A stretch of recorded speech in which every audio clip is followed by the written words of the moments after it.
Барлықтарыңызға сәлем. Бүгін біз үй жағдайында жасалатын бисквитті тортымызды дайындаймыз. Ең алдымен таза ыдысымызға 2 жұмыртқамызды салып аламыз. Сосын 1 стакан шекерімізді салып аламыз. Жақсылап араластырып аламыз. Қантымыз жақсылап еру керек. Шекеріміз бен жұмыртқамызды жақсылап араластырып алдық. Енді сұйық майымызды құйып аламыз. Bir бокал сұйық майымызды құйып жақсылап барлығын араластыратын боламыз. Сұйық майымызды жақсылап араластырып болдық.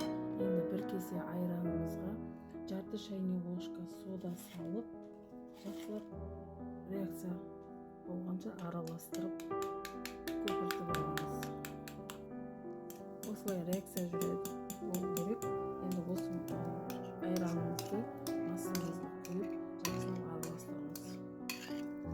Осы айранымызды құйып жақсылап араластырып аламыз.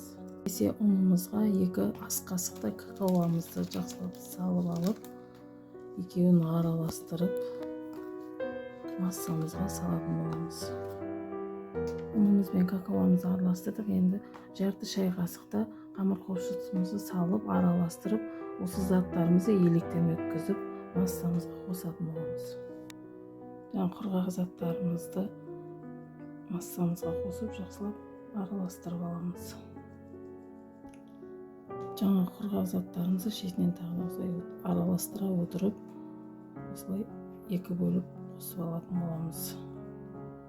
Массамызды біркелкі етіп жақсылап араластырып алдық. Сұйық массамызды ыдысымызға құйып, алдын ала қызып тұрған пешімізде пісіріп алатын боламыз. Енді мынандай бөлек ыдысымызға кремін дайындайтын боламыз. Сгущенкамызды құйып алдық. Енді қаймағымызды құямыз.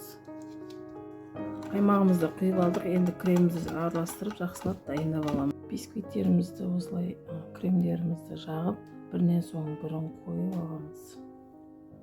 Бисквитіміздің шетіндегілерінен кесіп алып, осылай кошка жасап, бетіне әсемдеп шығатын боламыз.